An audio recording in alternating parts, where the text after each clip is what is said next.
Bruchim Abayim to another edition of our weekly Shiur and Parashat with the Perusha of Zera Shimshon from Shimshon Nachmani, one of the Gedolei Italia in the time of Or HaChaim HaKadosh. We're studying Parashat Pekudei, and we're going to be reading together Ot Dalet, the fourth essay that he writes. Today's limud is dedicated Leilui Nishmat Dolat Bat Chorshid, that her neshama should have an aliyah. It's also dedicated for Refuah Shelema of Rachel Simcha Bat Nahid, for Refuah Shelema, and for the Zchut of Zera Kayama, for all those who need it, especially for those who are very much involved anonymously with this shiur, and the breakfast and everything that comes with it, with the minyan. Should have a zchut of Zera Shel Kayama, Banim Tzadikim, Talmidei Chachamim, especially for Eldad Bad Mahnaz and Bracha Bad Marcel Dina, and all those who, quietly and anonymously support this endeavor of our weekly Parashat Shiur. Now, we're going to speak about, of course, the Mishkan. This is the fifth and final parasha that in Sefer Shemot has been dedicated to the building and assembly of the Mishkan. Merely 30%, maybe more than 30% of the entire Sefer Shemot, 5 of the parashiyot, 4.5 of the parashiyot of Sefer Shemot are dedicated to the building of the Mishkan. And of course, it begs the question of why would you spend so much time, especially because we recognize that Mishkan was a makeshift mikdash. It was not something that was supposed to stay on an eternal base.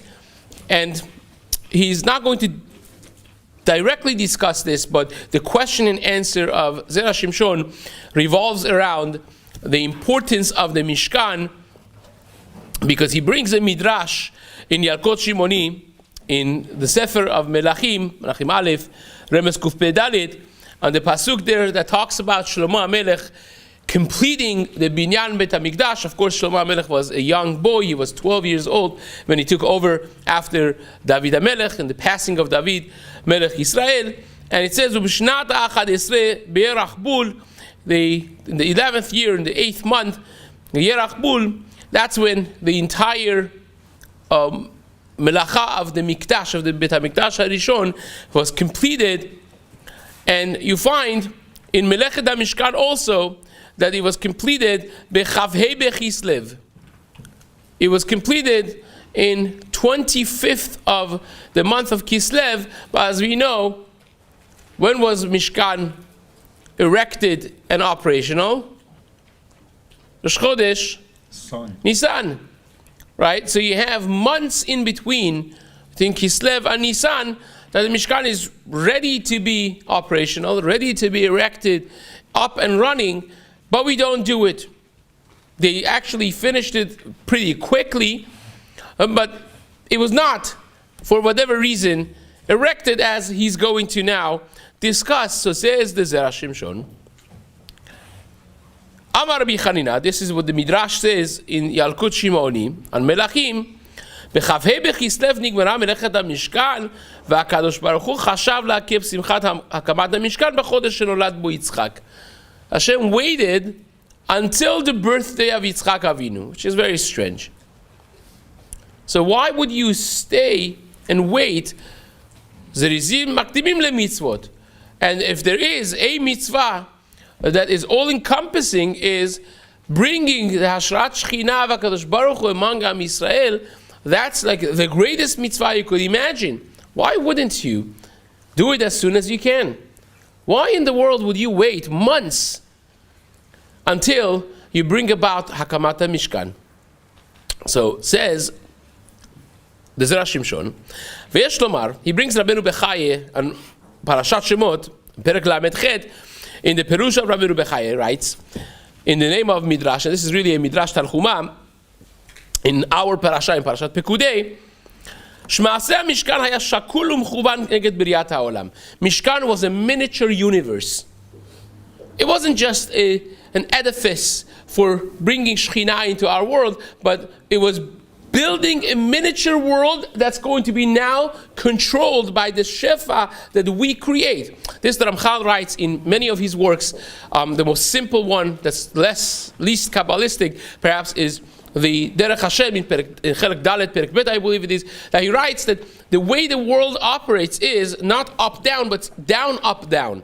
We generate the shefa, we control the shefa from down below, and that moves things up above, which are the backdrop and the force behind things that happen down here. So we really generate the shefa up there, which in turn comes down, trickling down, and controlling every aspect of the creation and the reality of existence in this universe.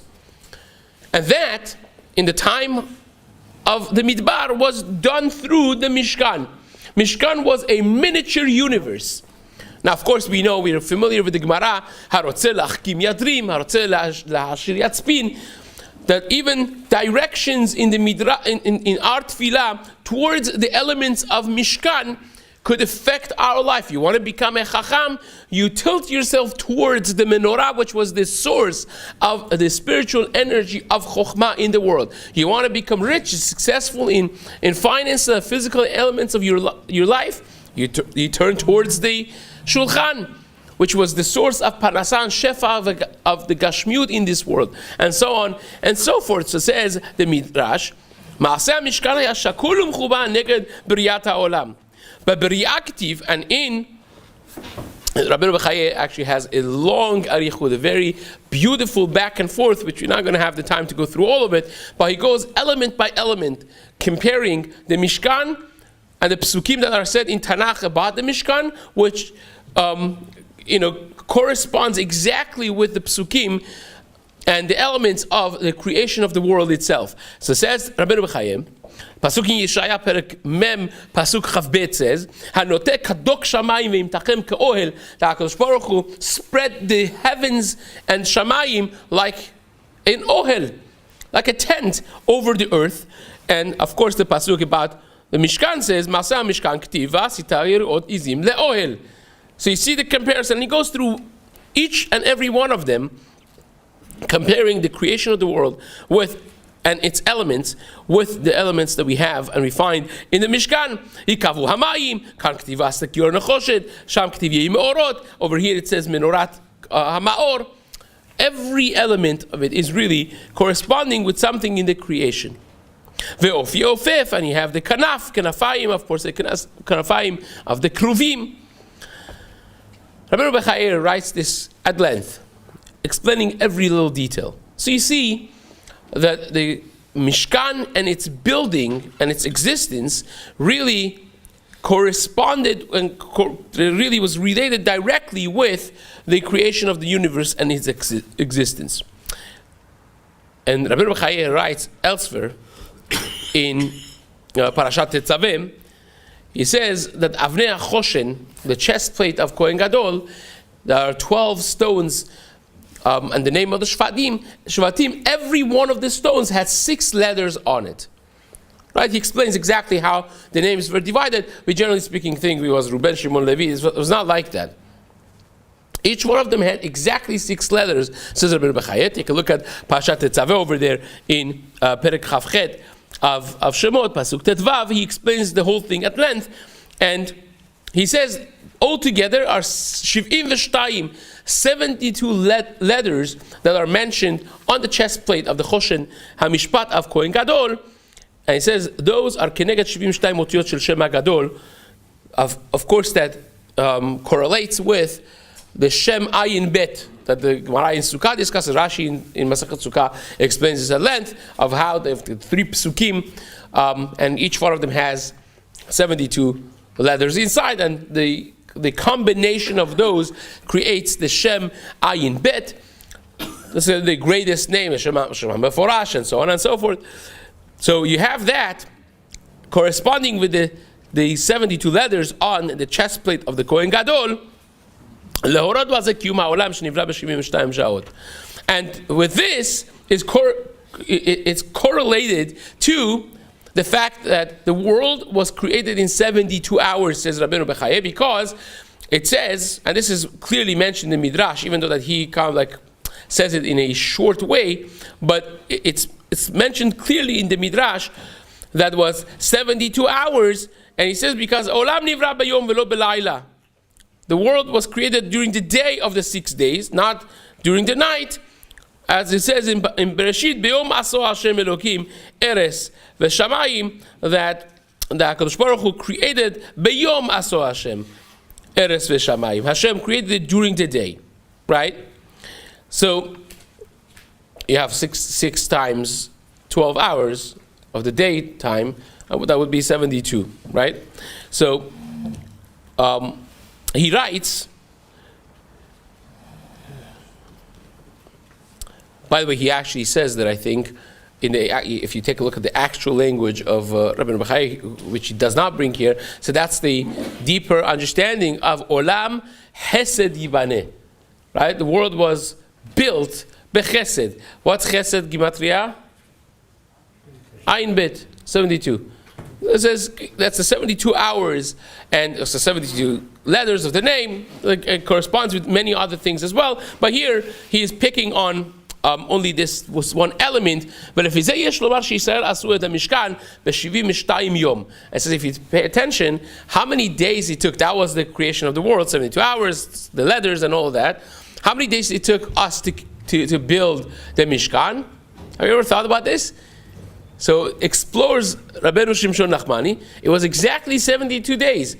And he does actually the math for us. He says, the reason it was not just arbitrary that it took 72 days was because it's corresponding with the Briat HaOlam. We are recreating a miniature universe that now is going to be governed with the combination of our actions and HaKadosh Baruch Hu's presence, just like the Ramchal explains the Kiyum HaOlam, the existence, the continuous existence of the world is exactly the same way. So it says, the Zera Shimshon,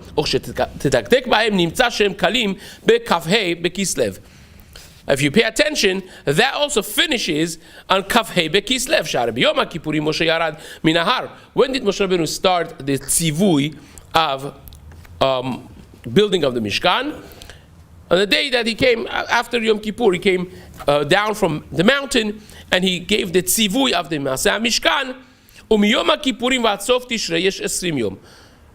Right? That's 20 full days. Ve-29 shel Mar Cheshvan. The following month, Tishrei Cheshvan. So Tishrei is 20 days. Mar Cheshvan is 29 days. That's 49 days so far. Ve-25 shel Kislev plus 25 days from the upcoming month of Kislev. How much is that so far? 74 days, right? So you say, oh, it doesn't match. But you missed a pasuk that says the first 2 days, there was no building, there was just collection. Babokir, the 2 days it took for Am Yisrael to bring all of the donations needed for the Mishkan, and the third day they started. So really, the actual Melechet HaMishkan took exactly 72 days.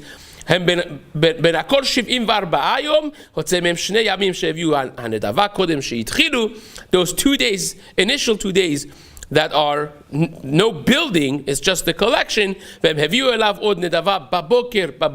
days. And the rest of it will be 72 days exactly. He deals with the potential questions over here about Shabbat, and he says that those 72 days are corresponding with the building of the world. Now, you spend all this time to explain that our handmade of the Mishkan really is structure of the universe itself, with one difference, that now we became partners with HaKadosh Baruch Hu in building and maintenance of the universe itself. Even though that now it was completed the melacha, he brings the pasuk in Tehillim. Why was it that HaKadosh Baruch Hu waited until the birthday of Yitzchak? Why would you wait months at a time for putting up the Mishkan that was so quickly built and collected. Says the Zera Shimshon, Lefisha Mishkan Nikra Mishkan. He explained this before in previous weeks. He actually has an entire essay in the first piece in Parashat Pekudei as well, a long piece on this very thing. The Mishkan, Chazal tell us in the Midrash that was called Mishkan because, in Midrash Rabbah in Shemot, because it was a guarantor for our nation. Milashon Mashkon, right? When you give a guarantee for a loan, that's a mashkon. So Mishkan is from the language of mashkon, that was a guarantor for our relationship with HaKadosh Baruch Hu. And he explains. Ofidat Avraham v'Yaakov. Now he really jumps through this Gemara over here. He doesn't explain it, and it will be ambiguous if you just read it. So I'll explain the Gemara. The Gemara is Gemara in Masechet Shabbat, Daf Petet Amud Bet. There the Gemara says, HaKadosh Baruch Hu came to Avraham Avinu when he wanted to destroy Am Yisrael. He said, I'm going to speak to their fathers, right? Take the fathers to PTA. So he goes to Avraham and says, Banecha chat'u. Your children sinned. They're in horrific situation. They're doing pretty bad stuff. Avodah Zarah, everything that you stood for, they stand for the opposite. Now you would imagine Avraham Avinu is chesed, right? Avraham is a hasid. No, Avraham says, Yimachu al kedushat shemecha. Destroy them. Finish them. Wipe them away. So Hashem says, okay, this guy, you know, the Gemara says in Sanhedrin that the Zaken, Muflag, is asur to be on part of Sanhedrin. According to one Shita, if they don't have little kids, asur to be a Dayan on the Sanhedrin for the Din Nefashot. Why? Because you're lacking a certain element of Rachamim. Right?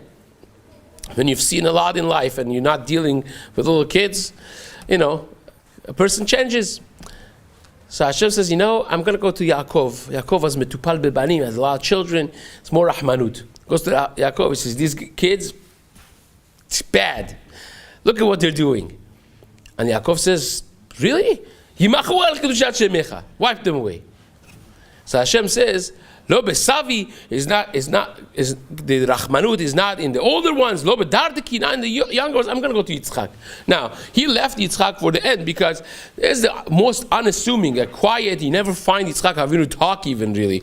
He's the most quiet. You see him with no personality of his own apparently. Even when he's digging wells, he's digging the wells that Avraham Avinu dug before it was filled with plishtim. He does not sound like an entrepreneur in any way, but surprisingly comes through in a tremendous, he becomes like the world's greatest negotiator. HaKadosh Baruch Hu goes to him, says the same thing, says, Banecha chat'u, your children have sinned. And all of a sudden, this quiet Yitzchak Avinu turns into a roaring lion. He says, Banai velo banecha? So you call them my children, not your children? It's like husbands and wife, whenever they do something good, the wife says, my children. Whenever they misbehave, it becomes his children. Right? So wait a second, when they said, Na'aseh v'nishma, you said, Beni Bechori Yisrael. You called them your children. And now that they messed up, it become my children. It is both of our responsibilities. And he does a math. He says, let's see. In all the years of a person, this many years, he's a kid, and after a certain age, not doing any averot anymore. And between those ages also, like half of it, they're sleeping, right? So in sleeping, hopefully you're not doing any averot. And then, they're eating, they're going to bathrooms. Now, what's left already? Like a few hours a day. You take half, I take half, chazak u'baruch, right? So Gemara says, he negotiated our case. He lawyered our case in front of HaKadosh Baruch Hu, and he won. Because of Yitzchak Avinu. Now, because of that, the existence of the world, which is the Mishkan, HaKadosh Baruch Hu waits until the birthday of Yitzchak Avinu. All of a sudden, Yitzchak becomes the most significant personality of the entire Jewish history. We are here today sitting around the table because of Yitzchak Avinu, otherwise we would be wiped. Hashem asked Avraham Avinu, we love Avraham, Magen Avraham, Becha Chotmin, right? Yimachu al kedushat shemecha. Yaakov Avinu, Israel, שבך אתפאר, the בחיר שבאבות, ימחו על קדושת שמך. They both said we should be wiped. We're here because of Yitzchak Avinu. And that dedication is the element of avodah. Yitzchak Avinu, I'm going to deviate a little bit from what he says over here in the rest. It's a beautiful piece, but I want to deliver this point home. Yitzchak Avinu is the Av of avodah. Avraham is chesed. Yaakov is midat emet. And Yitzchak Avinu is the olat mima. He became a korban. He became the element of avodat Hashem.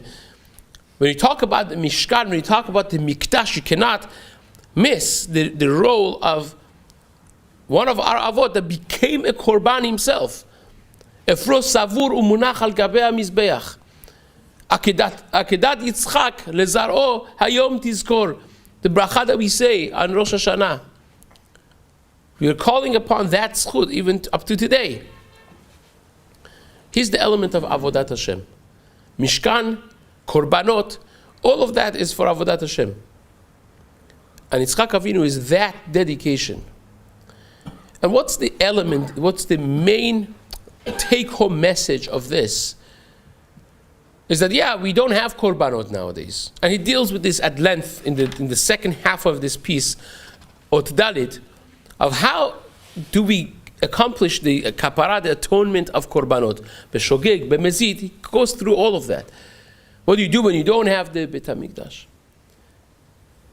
But in reality, the core of the entire subject revolves around Yitzchak Avinu and his existence. He became a korban that was not nikrav. Yitzchak Avinu is the only korban that we call it as a korban, that its ashes is in front of HaKadosh Baruch Hu, but it was never killed.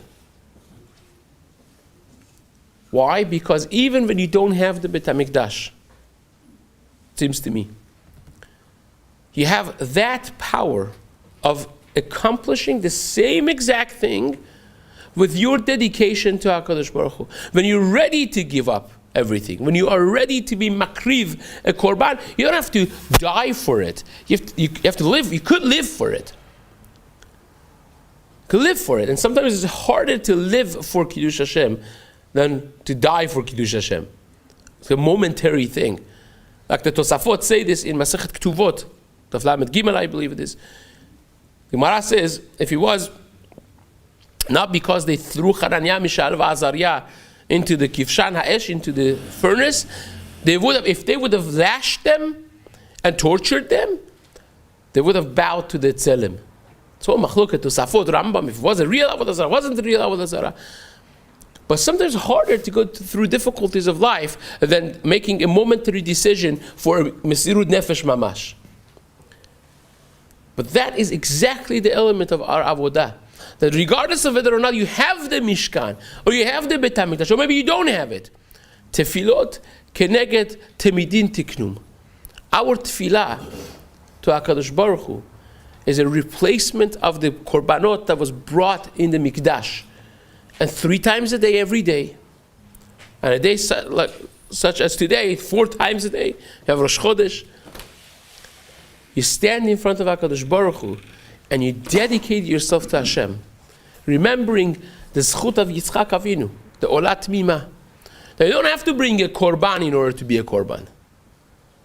But when you dedicate yourself to HaKadosh Baruch Hu, you become a replacement of the Mishkan and the Mikdash.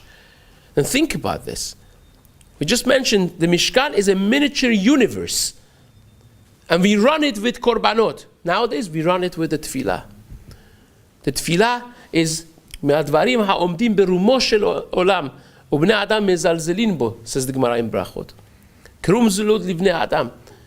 Tefillah is the highest thing that exists in the universe, says the Gemara, and because it's so readily available, we disgrace it. We come to the minyan, we daven up, as people say. Daven up, daven up. Oftentimes we step back and we're like, what did I say?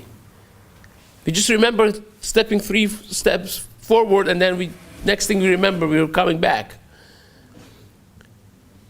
But in reality, this is the replacement of the Mishkan, of the entire element of the world and universe. And it's given in our hands to connect with HaKadosh Baruch Hu. You don't have to be a korban being shachted and burnt. But it could be like Yitzchak Avinu, the element because of which we exist.